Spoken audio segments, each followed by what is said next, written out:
사건과 이슈가 있는 곳이면 전라북도 14개 시군 어디든 찾아가는 본격 시사 프로그램 탐사계획 일사천리 이충훈입니다. 한 장의 사진을 통해서 세상을 바라보는 시간이죠. 픽앤픽 시간입니다. 오늘은 누가 사진을 준비했을까요? 네, 제가 사진을 골라봤는데요. 바로 이 사진입니다. 낙엽이 네, 보이죠? 낙엽이 수북하게 쌓여있고 네. 청소하고 있는 모습이고요. 네. 요즘 사실 뭐 이런 모습 많이 보이잖아요. 그렇죠. 네, 근데 이맘때가 되면은 낙엽 처리 때문에 지자체가 골머리를 앓고 있다는 거 알고 계셨나요? 왜죠? 낙엽이 너무 많이 쌓여서 그런가요? 네. 이 전라북도 내 가로수가 61만 그루 정도 된다고 하는데 여기에서 떨어지는 낙엽 수가 어마어마하겠죠? 네, 바람 한 번 불면 낙엽이 막 우수수 떨어지고 저는 그 모습도 상당히 좀 매력적이고 낭만적이라서 좋은데 그냥 두면 안 되나요?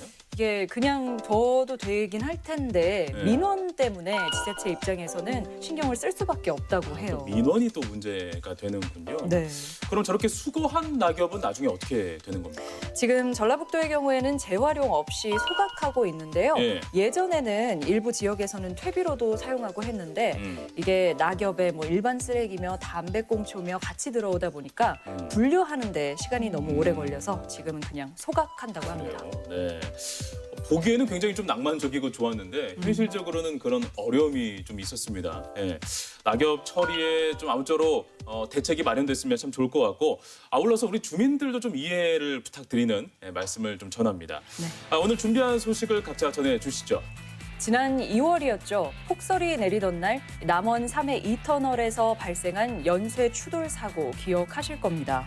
차량 화재로 유독가스가 유출됐지만 환기 시설이 없어서 피해가 더 컸는데요. 그로부터 10개월이 지난 지금 과연 도내 터널 방제 시설은 잘 관리되고 있을까요? 추적 사건 너머에서 현장 점검해봤습니다. 네, 올해는 전태일 분신한 거 50주기가 되는 해입니다. 하지만 노동자의 현실은 크게 달라지지 않았는데요. 현장인에서는 전주 현대자동차 비정규직 노동자들의 애환과 현 노동 환경의 실태를 알아보도록 하겠습니다. 2부 이슈 공방에서는요. 경제 활성화의 대안으로 급부상한 이 지역 화폐의 실효성에 대해서 이야기를 나눠보도록 하겠습니다. 그리고 최근 이슈가 됐던 8촌 이내 혼인 금지에 대한 찬반 의견도 들어보겠습니다. 탐사기획 일사천리 지금 시작합니다. 터널 내 교통사고는 대형 사고로 이어지기가 쉽죠. 인명피해 역시 다른 곳에서 발생하는 것보다 2배가량 더 높기 때문에 철저한 관리가 요구되고 있는데요. 교통사고에 취약한 겨울을 앞두고 도내 터널은 안전관리가 잘 이뤄지고 있는지 점검해봤습니다. 영상 통해 확인하시죠.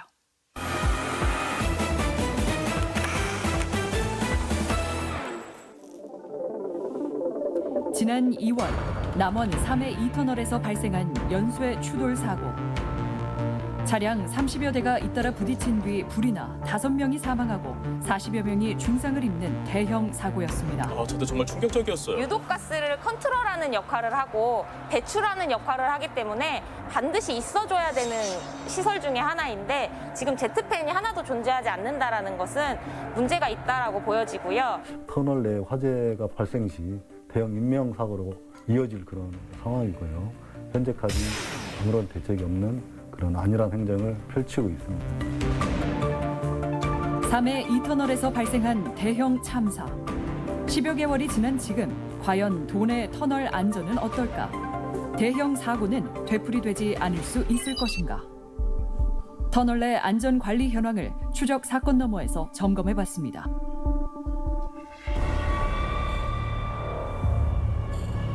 지난 2011년 준공된 쌍굴 형태의 엄제 터널을 찾은 제작진.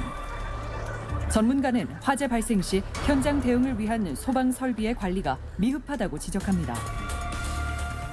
소화기에 불이 켜져 있어야 함에도 불구하고 지금 저쪽은 켜져 있는데 이쪽은 꺼져 있습니다. 사람들이 화재가 일어났을 때 유독가스로 인해서 시야가 불분명할 때 이 소화기 자체는 이용할 수가 없는 거죠. 진짜 그러네요. 가장 최근인 2016년에 준공된 계곡 터널을 비롯해 또 다른 터널들도 관리가 소홀하긴 마찬가지였습니다. 저기도 불이 꺼져 구매 있어요. 당시 모습 그대로 노끈도 풀지 않은 채 적재돼 있는 소화전 호스. 또 터널 내 한쪽 면의 전원 설비가 모두 고장난 채 그대로 방치된 곳도 있었습니다.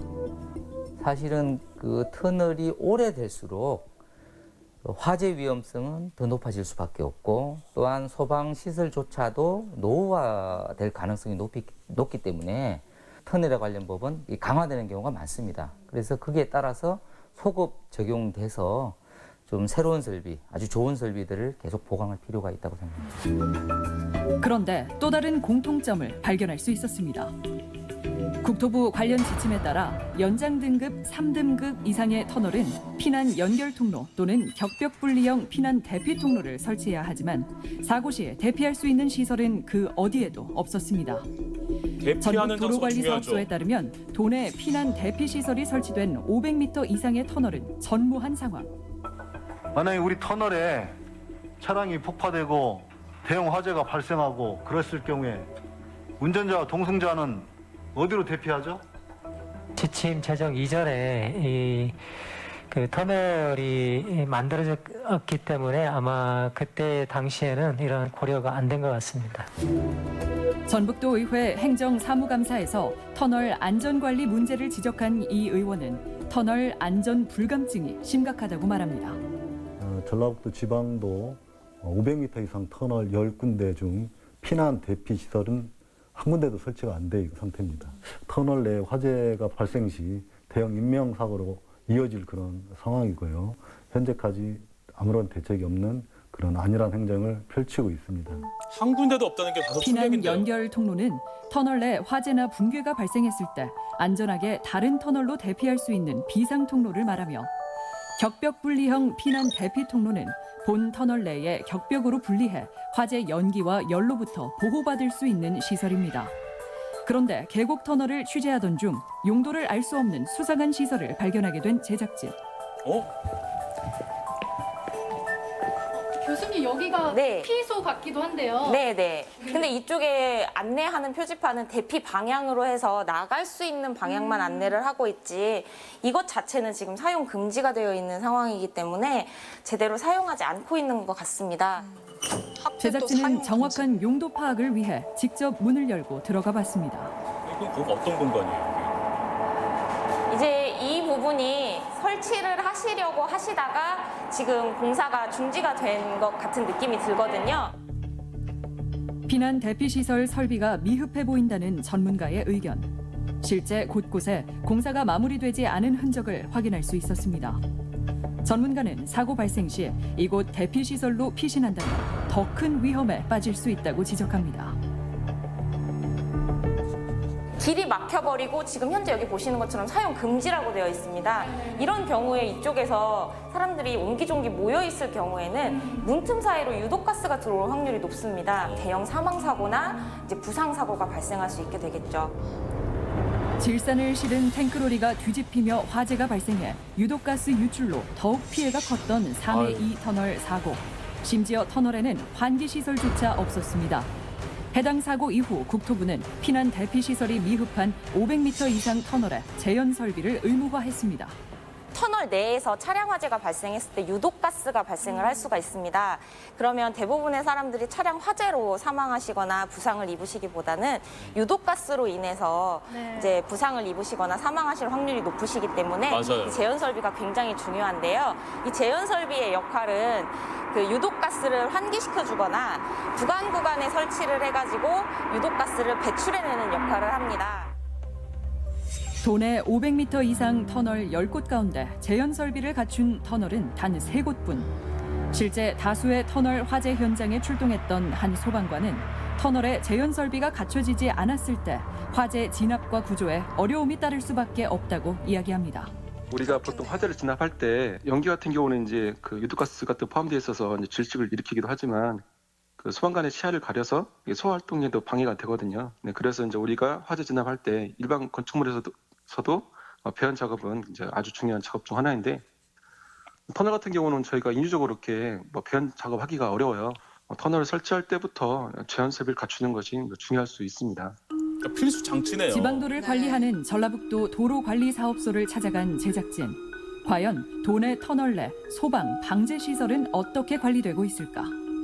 저희가 지금 터널을 4군데, 5군데를 돌았거든요. 소화기 이런 표시등이 있잖아요. 불이 꺼져 있는 것들을 많이 발견을 했는데 즉각 발생됐을 때 저희가 이렇게 고치면 좋은데 저희도 조금 인력이라든지 이런 부분들이 좀 부족하다 보니까 말씀하신 대로 즉시 조금 어려운 부분은 사실 있습니다. 대부분 분기별로 이제 저희가 이렇게 모아가지고 그 업체 선정해가지고 소방시설 그런 간단한 것들은 또 교환하고 정비를 하고 있습니다. 그렇다면 계곡 터널 내에 사용 금지 표말이 붙어 있는 공간의 용도는 무엇일까? 담당자는 해당 시설에 대해 제대로 된 파악조차 하지 못하고 있었습니다. 계곡 터널에 현재 마련되어 있는 거는 그럼 대피소인가요? 예, 대피소입니다. 사고가 발생했을 경우 여기 사용이 가능하다고요? 저는 그렇게 사용 가능한 걸로 좀 알고 있습니다. 그러니까 제가 전문가와 같이 찾아갔을 때는 현장이랑은 좀 공사가 다른 얘기를 마무리가 하고 되지 있어요. 않아가지고 오히려 거기를 대피 장소로 해서 사고 당한 사람들이 들어간다면 거기서 질식해가지고 위험할 수 있다라는 의견을 들었어요. 그러한 부분들을 인지인계 받지는 못했던 부분이고 그쪽까지는 들어가 보지는 못했어요. 실제적으로 솔직하게 말씀드리지만 그래서 질문하신 거에 대해서 제가 명쾌하게 답변을 좀 못 드리는 부분입니다. 그러니까 그때 어떻게 됐는지 미완이라고 볼 수 있을지 아니면 어떤 사용을 안 해서 좀 노후화가 돼서 그런 부분이 발생이 됐을지는 제가 한 번 더 확인을 해봐야 저도 말씀을 드릴 수 있을 것 같습니다. 500m 이상 터널에 설치가 의무화된 재현 설비는 왜 여전히 설치되지 않은 것일까? 담당자는 예산을 확보할 계획이라고 이야기합니다. 그럼 과연 이 10개 터널에 대해서 재현 성능이 현재 있는 자연환기로서도 가능할 것인지 아니면 제트팬을 설치를 하는 게 맞는 것인지 아니면 슬림형 제트팬을 설치를 하는 게 맞는 것인지 그거에 대한 이제 저희가 용역을 한번 전문가에 의뢰를 하려고 지금 계획 중에 있고요. 지금 금액이 너무 이제 예산 범위가 커진다면 1년에 끝낼 수는 없기 때문에 21년에 추진하고 22년에 마무리 짓는 뭐 그렇게도 가능할 수 있겠죠. 최근 3년간 도내 지방도 터널 안 교통사고는 연 10여 건 이상. 하지만 터널 구조상 운전자가 사고 상황을 파악하기 어려워 연쇄 추돌로 이어질 가능성이 높고 축적된 열기와 유독가스 등으로 대형 사고로 연결될 위험이 높습니다. 터널 같은 데는 인명사고가 많아요. 왜냐하면 터널은 길기도 하고 들어가서 나올 때까지 일반 어떻게 보면 건물보다 더 탈출구가 없기 때문에 더 위험해서 과연 소방활동을 이렇게 들어가서 했을 때 얼마만큼 살릴 수 있는 것이냐. 항상 그런 것들이 안타깝죠. 피난 대피 시설이 미흡한 터널의 경우 재현 설비가 반드시 설치되어야 한다는 의견에 힘이 실리는 이유입니다. 전문가 역시 방제 시설 설비에 좀 더 적극적인 관리 지침이 필요하다고 말합니다. 일반적으로 설치되는 것이 이제 소화기라든가 옥내 소화전 설비인데 이런 것들은 수동식입니다. 터널 내에서 화재가 발생하면 그 패닉 상태에 빠지기가 쉽기 때문에 그 수동식 소화 설비를 사람이 사용하지 못할 경우가 상당히 높다는 것이죠. 그렇기 때문에 자동으로 작동될 수 있는 물분무 소화 설비를 반드시 설치하는 것이 유익하다고 생각합니다. 지금 현재는 그 기준이 어떻게 되나요? 그럼 물분무 소화 설비는 방제 등급 1등급 이상은 되어야지 설치하도록 규정은 되어 있는데 안전에 관한 법은 안전을 지키기 위한 최소한의 규정이지 그 법을 지킨다고 해서 반드시 안전이 확보되는 것은 아닙니다. 저 말씀에 너무 공감이 가네요. 위험성이 있다고 생각이 되면 법에서 규정하고 있지 않더라도 이런 안전시설들을 강화하고 개선해 나가는 이런 자세가 필요하겠습니다. 좁고 어두운 환경 탓에 사고 발생 시 재빠른 대처가 어려운 터널. 더 이상의 대형 피해로 이어지지 않도록 철저한 안전 대책을 마련하고 지켜가야 할 것입니다. 조금 있으면 이제 겨울이고 또 미끄럼 사고가 많이 발생하는 계절이지 않습니까? 네. 지난 저희 겨울 때 아주 참혹했던 또 사고의 현장을 목격했음에도 불구하고 아직도 좀 대피할 수 있는 시설이 전무하다라는 것이 굉장히 좀 다소 충격적이네요. 네, 이 국토부 터널 관련 지침을 보면요, 500m 이상의 터널에는 반드시 피난 연결 통로 그리고 네. 격벽 분리형 피난 대피 통로를 설치하게 돼 있는데 그렇죠. 도내에 있는 500m 이상 터널에는 단 한 군데도 이런 대피 통로가 마련돼 있지 않습니다. 단 한 군데도 없었어요. 네. 또 터널에서 화재가 발생했을 때 유독가스 배출을 돕는 제연 설비도 네. 10곳 중에 3곳밖에 없었습니다. 네, 맞아요. 이거는 이제 남원 3회 2터널 사고 이후에 네. 올 8월 달에 국토부가 지침을 개정한 건데요. 500m 이상의 터널에는 제트팬 같은 제연 설비 설치를 의무화하도록 했는데 이마저도 단 3곳만 설치가 돼 있었습니다. 네, 알겠습니다. 낫다 하며 이 참사로 이어질 수 있는 게 바로 터널 내 교통사고입니다. 특히 유독가스나 연기로 인한 2차 피해도 상당히 피해가 큰데요. 도민들의 안전을 위해서 이 관리 수준을 강화해 주시기 바랍니다.